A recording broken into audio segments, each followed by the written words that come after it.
నమస్తే. Welcome to hit TV. ఈ రోజు మనతో పాటు ప్రముఖ ఆధ్యాత్మికవేత్త, అలాగే లైఫ్ కోచ్, అలాగే ఆస్ట్రాలజర్ మనతో పాటు ఆర్‌బి సుధా గారు ఉన్నారు. వారితో మాట్లాడి మరిన్ని విషయాలు తెలుసుకునే ప్రయత్నం చేద్దాం. Hello madam. హలో అమ్మ. మ్యామ్, ఇప్పుడు ఫిబ్రవరి వస్తుంది కదా! అసలు ఫిబ్రవరి నెలలో ఏ ఏ రాశుల వారికి ఎలా ఉండబోతుందంటారు? రాశి ఫలితాలు మాట్లాడుకుందాం. అందరికీ ఇంట్రెస్టింగ్ టాపిక్ కూడా నాది. ఫస్ట్ రాశి ఫలితాలు మాట్లాడుకునే ముందు ఎప్పుడు మనం మాట్లాడుకునేది గోచారం మాట్లాడుకుంటాం. అందరికీ తెలుసు 12 రాశులు ఉంటాయి. అలాగే 12 భావాలు చెప్తాము. 27 నక్షత్రాలు, 9 గ్రహాలు. సో ఆ గ్రహాలు ఏంటంటే ఒక చోట ఉండవు. చాలా మందికి డౌట్లే ఉంటాయి. ఏంటంటే పుట్టినప్పుడు చాలా బాగుంది, ఇప్పుడు చాలా బాగాలేదు. అంటే పీరియడ్ మనకి మారుతూ ఉంటుంది. అంటే దశా సిస్టమ్ అంటే మన టైం మారుతూ ఉంటుంది అనమాట. దేని బట్టి, మన నక్షత్రం బట్టి. అలాగే దీంట్లో ఏంటంటే ఇంకా చాలా ఉంటాయి. అంటే లగ్నం చూసుకోవాలి, నక్షత్రాలు చూసుకోవాలి, రాశి చూసుకోవాలి, తర్వాత మిగతా ప్లానెట్స్ కూడా చూసుకోవాలి. అంటే రాశి వారిగా మాట్లాడడం అంటే ఏంటంటే చంద్రుడు ఎక్కడున్నాడో దాన్ని రాశి అంటాం అనమాట. అంటే ఆ భావం కానీ, ఆ హౌస్ కానీ, అంటే హౌస్ అని చెప్తూ ఉంటాం. 12 రాశులు అంటాం. సో హౌస్ ని మనం ఏంటంటే రాశి అంటాం అనమాట. సో రాశి నుంచి ఏంటంటే 9 గ్రహాలు ఎలా ఉన్నాయో చూడటం అనేది జరుగుతుంది. అలాగే సూర్యుడి నుంచి కూడా మనం చూస్తాము. అలాగే లగ్నం నుంచి కూడా చూస్తాము. వీటిని సుదర్శన చక్రం అని చెప్తూ ఉంటాం. దాంతో పాటు ఏంటంటే మనకి వింశోత్తరి దశా సిస్టమ్ పీరియడ్ ఎలా ఉంది అవి కూడా చూస్తూ ఉంటాం అనమాట. ఇవన్నీ చూసుకుంటేనే మనకు కరెక్ట్ గా ఒక ప్రెడిక్షన్స్ అనేది ఇవ్వగలం.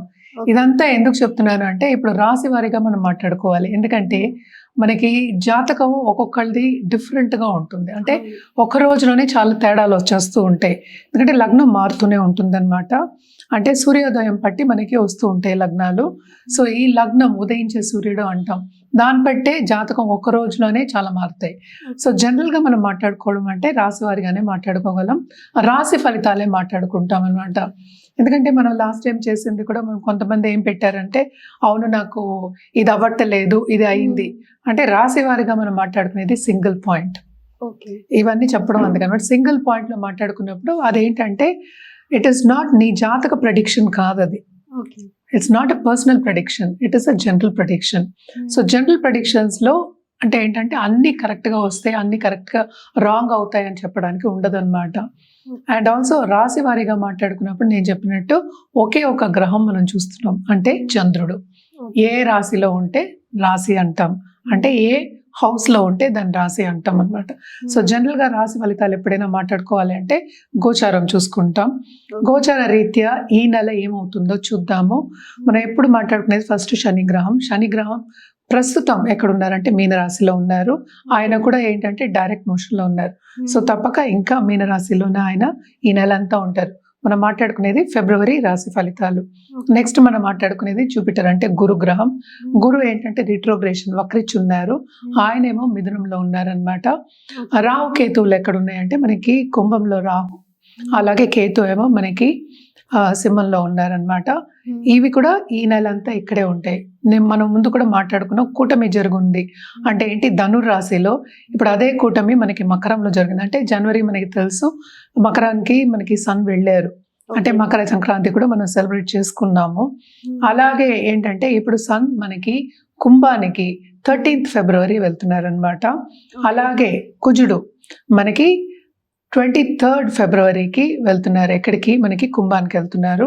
అలాగే మెర్కురీ అంటే బుధుడు 3rd ఫిబ్రవరికి కుంభానికి వెళ్తున్నారు. అలాగే శుక్రుడు 6th ఫిబ్రవరికి కుంభానికి వెళ్తున్నారు. సో కుంభంలో నేను చెప్పినట్టు మనకి మేజర్ గ్రహం అంటే రాహు గ్రహం ఉంది. అంటే మనం చూస్తున్నాం కూడా మనకి బయట చాలా ప్రపంచ యుద్ధాలు వస్తాయని, అన్ని రేట్లు ఎక్కువ అవడం కానీ, ఫారిన్ పాలసీస్ మారడం కానీ ఇవన్నీ కూడా జరుగుతున్నాయి. సో కొంతవరకు ఏంటంటే ఫారిన్ ట్రిప్స్ కానీ, ఫారిన్ లెట్స్ వెళ్ళాలి, అక్కడ సెటిల్ అవ్వాలి అనుకున్న వాళ్ళందరికీ కానీ, లేకపోతే అక్కడ ఉద్యోగం చేసిన వాళ్ళందరికీ కానీ, లేకపోతే బిజినెస్ చేసే వాళ్ళందరికీ కానీ మిశ్రమ ఫలితాలు, అలాగే గవర్నమెంట్ పాలసీస్ మీద ఆధారపడి ఉంటుందన్నమాట. సో కొంతవరకు కొన్ని రాశుల వారికి చాలా బాగుంది, కొన్ని రాశుల వారికి ఎప్పటిలాగే అంత బాగుండదు అని చెప్పడం జరుగుతోంది. అదొకటి కాకుండా అందరికీ ఏంటంటే శని వస్తే చాలా భయపడుతూ ఉంటారు. అంటే ఏళ్ళకి శని ఎవరెవరికి ఉందో అనేది ఫస్ట్ మాట్లాడుకుందాం. అంటే కుంభరాశి వాళ్ళకి లాస్ట్ ఘట్టం అంటే లాస్ట్ 2.5 ఏళ్ళు, అంటే 2.5 ఏళ్ళకి ఒకసారి మనకి శని మారుతూ ఉంటాడు. సో లాస్ట్ ఘట్టం ఇంకా 1 సంవత్సరంన్నర ఉందన్నమాట. అలాగే మీనానికి ఏంటంటే రెండో ఘట్టం, అలాగే మేషానికి మొదటి ఘట్టం. సో జనరల్గా మనం చూసాము అంటే ఇబ్బంది పడ్డం దేంట్లో ఫైనాన్షియల్ సిచ్యువేషన్స్లో ఈ 3 రాసే వాళ్ళు ఇబ్బంది పడే మనకి సూచనలు ఇక్కడ కనిపిస్తున్నాయి. జనరల్గా ఎప్పుడు మనం చెప్పే పరిహారాలు ఏంటంటే నవగ్రహాల చుట్టూ ప్రదక్షిణ చేయండి అని ఎప్పుడు చెప్తూనే ఉంటాను నేను. అది ఒక్కొక్క రాశి మాట్లాడినప్పుడు ఏమవుతుందంటే ఏ రోజు చేయాలి అనేది మనం చూడొచ్చు అనమాట. జనరల్గా ఏంటంటే నవగ్రహాల చుట్టూ తిరగడం అంటే ప్రదక్షిణ చేయడం, అలాగే నవగ్రహ స్తోత్రాలు చదువుకోవడం, నవగ్రహ హోమాల్లో పాల్గొవడం చాలా మంచిది. అదొకటి కాకుండా ఈ మధ్యన చాలా మటుకు ఏంటంటే దేవి పూజలు చేయడం అనేది జరుగుతోంది. సో దేవికి మించిన మనకి శక్తి మనం చెప్పలేమన్నమాట. అన్నిటికన్నా మించిన శక్తి అని చెప్తూ ఉంటాము. సో దేవి పూజలు చేసిన వాళ్ళు ప్లీజ్ కంటిన్యూ చేయండి. And it is very good ఈ మంత్ చేయడం కూడా. అలాగే మనకి శివరాత్రి కూడా వస్తోంది. సో శివుడి గురించి కూడా మనం మాట్లాడుకోవాలి. సో ద్వాదశ జ్యోతిర్లింగాలను వెళ్ళి దర్శించుకోవడం కానీ, అలాగే ఆధ్యాత్మికంగా గడపడం కానీ ఈ నెల చాలా మంచిది. ఎందుకనంటే శివరాత్రి రోజు అంటే మాస శివరాత్రి అంటే చతుర్దశి రోజు కూడా చాలా చాలా మంచిది. ఆ ఎనర్జీ అనేది ఏంటంటే సెల్ఫ్ హీలింగ్కి, సెల్ఫ్ ఇంప్రూవ్మెంట్కి, అలాగే ఏంటంటే మెడిటేషన్ చేయడానికి ఎనర్జీస్ అంటే ఏంటి మన ఎనర్జీస్ సరౌండింగ్ అస్ అంటే ఏంటి యూనివర్స్ ఎనర్జీస్ అనేవి సహకరిస్తాయి. చాలా పాజిటివ్ ఎనర్జీ ఉంటుంది. సో తప్పక ఏదైనా సరే మన శివరాత్రి పండగ కింద కాకుండా మనం ఏంటి self healing, self questioning, self improvement and also ఆధ్యాత్మికంగా గడపడానికి మనం చెప్తాం. అంటే ఏంటి పేషెన్స్గా ఉండడం, అలాగే సాలిట్యూడ్ సైలెంట్గా ఉండడం, సైలెన్స్లోనే మనం ఏంటి ధ్యానం చేసుకోవడం, ఇవన్నీ చెప్తూ ఉంటాం. అదంతా ఎందుకు మనం సరిదిద్దుకోవడానికి, మనకి ఏం కావాలో అని ఫస్ట్ తెలుసుకోవడానికి. అంటే ఏంటి మనం లోపల ఏముంది అంటే ఏంటి మనలో ఉన్న జీవుడికి ఏం కావాలి, మనకి ఏం కావాలి లైఫ్లో అని తెలుసుకోవడానికి అండ్ ఆల్సో ఆధ్యాత్మికంగా స్పిరిచువల్ గ్రోత్ ఉండడానికి చాలా మంచిది. అదే ఈ రోజు కూడా ఏంటంటే ఉపదేశం తీసుకోవడం అనేది కూడా చాలా మంచిదన్నమాట. సో తప్పక ఉపదేశం తీసుకోండి. లేకపోతే రాత్రంతా జాగారం చేసి శివనామంతో జాగారం చేసి శివుని తలుచుకుంటూ తెల్లారగట్ట అంటే లేచి మళ్ళా మన కార్యక్రమం చేసుకోవడం అనేది చాలా మంచిదన్నమాట. అందుకనే ఈ రోజు కూడా ఎక్కువ ఏంటంటే మన ప్రసాదాలు కూడా చెప్పాము. అండ్ ఆల్సో మనకి ఎక్కువ అంటే పండగ కింద మనం చెప్పాం, అంటే పెద్ద పండగ అన్నట్టు చెప్పాం. ఏదైనా సరే ఆధ్యాత్మికంగా చేసుకోవడం, మనకి మనం ఇంప్రూవ్ చేసుకోవడానికి చెప్తూ ఉంటాం. సో జనరల్గా ఏంటంటే నీళ్లు పాలు ఏంటంటే శివుడికి ఏం వేస్తాం, ఇవే వేస్తాం, పళ్ళు ఇవే ఉంటాయి ఎక్కువ. ఇది అన్న పాయసాలు లేకపోతే పరవానాలు అంటే అరిసెలు ఇలాంటివి పెద్ద పండగ కింద మనం తీసుకోకుండా ఆధ్యాత్మికంగా స్పిరిచువల్ గ్రోత్ గురించి మనం ఆలోచించుకుని, ఎందుకంటే ఇది కూడా వెరీ ఇంపార్టెంట్ లైఫ్కి కనుక తప్పక ఆలోచించుకుని ముందుకెళ్ళడం అనేది చాలా మంచిది. మేడం ఈ ఫిబ్రవరి నెలలో మీనరాశి వారికి ఎలా ఉండబోతుంది అంటారు? మీనరాశి వాళ్ళు కూడా మిశ్రమ ఫలితాలు పోషిస్తున్నాయని చెప్పాలి. వీళ్ళకి ఏంటంటే శని నెత్తిమి కూర్చున్నట్టే కదా, ఏళ్ళనాటి శని ప్రభావం అనేది చాలా ఎక్కువ ఉంటుంది.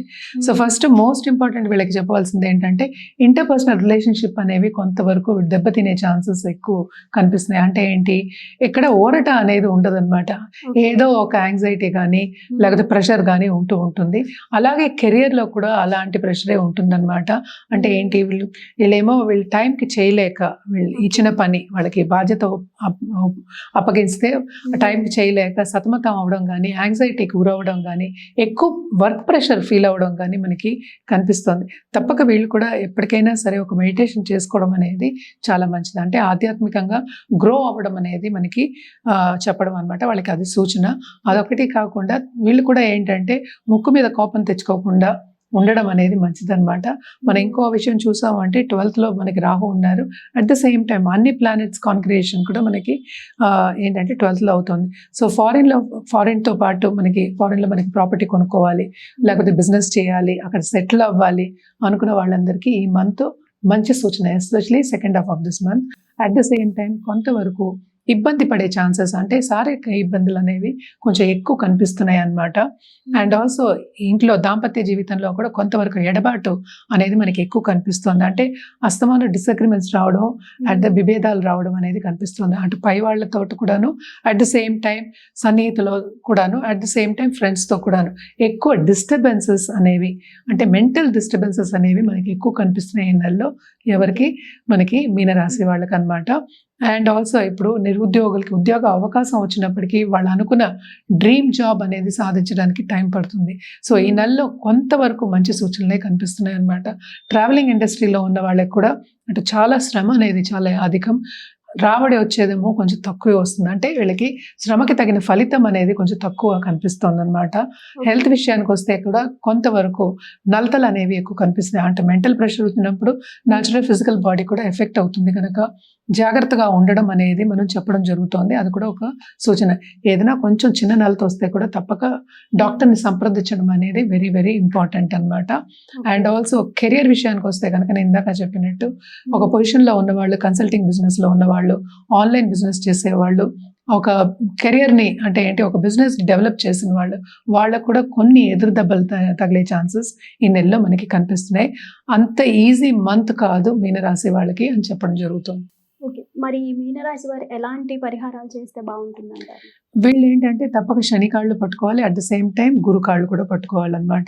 ఇప్పుడు 12వ ఇంట్లో అన్ని ప్లానెట్స్ ఉన్నప్పటికీ అటు దాంపత్య జీవితంలో కొంత ఎఫెక్ట్ అనేది కనిపిస్తుంది. అంటే ఎడబాటు అనేది వచ్చే ఛాన్సెస్ ఉన్నాయి. అట్ ద సేమ్ టైం ఖర్చులు అనేది విపరీతంగా కనిపిస్తున్నాయి అన్నమాట.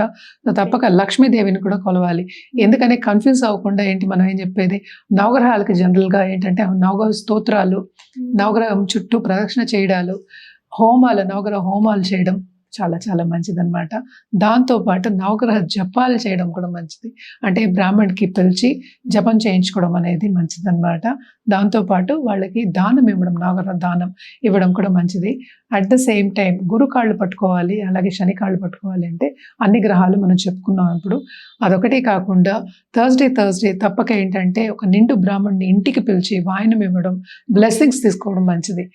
అది లేని పక్షాన్ని గుడికి వెళ్ళి ఎనీ గుడి అంటే ఏంటంటే సాయిబాబా అవ్వచ్చు, దక్షిణామూర్తి అవ్వచ్చు, విష్ణుమూర్తి అవ్వచ్చు, శివుడు అవ్వచ్చు, శక్తి అవ్వచ్చు. సో ఎవరైనా సరే, మీ కులగురువు అయినా సరే, అలాగే ఏంటి ఎవరినైనా మీరు ఎప్పుడు నిత్యం కొలుస్తున్నారు అనుకుంటే వాళ్ళ బ్లెస్సింగ్స్ తీసుకోవడం ఆ రోజు వెరీ వెరీ ఇంపార్టెంట్. సో తప్పక బ్లెస్సింగ్స్ తీసుకోండి. అండ్ ఆల్సో నేను ఇందాక చెప్పినట్టు వాయనం ఇవ్వడం, లేకపోతే at the same time at least ఒక దండం పెట్టడం పెద్దవాళ్ళకి, ఇంట్లో ఉన్న పెద్దవాళ్ళ ఆశీస్సులు తీసుకోవడం ఎక్స్ట్రీమ్లీ ఇంపార్టెంట్ అన్నమాట. మనం కలర్స్ విషయానికి వస్తే కనుక తప్పక వీళ్ళు ఎల్లో నుంచి గోల్డ్ వాడుకోవచ్చు. అంటే లైట్ పసుపు నుంచి డార్క్ పసుపు వరకు, అండ్ ఆల్సో దాంతోపాటు గోల్డ్ వాడుకోవడం అనేది మంచిదన్నమాట. సో తప్పక ఇది ఎవ్రీ థర్స్డే వేసుకు చూడండి, ఎల్లో కలర్ వేసుకు చూడండి, ఇంకా బాగుంటుంది. రుద్రాక్ష విషయానికి వస్తే కనుక మనం తప్పక ఏంటంటే పంచముఖి రుద్రాక్ష అలాగే అష్టముఖి రుద్రాక్ష వేసుకోవడం చాలా చాలా మంచిదన్నమాట. ఏదైనప్పటికీ మన జాతక రీత్యా ఇవ్వడం జరుగుతుంది కనుక తప్పక జాతకం పరిశీలించుకున్న తర్వాత వేసుకోవడం అనేది ఇంకా మంచిది.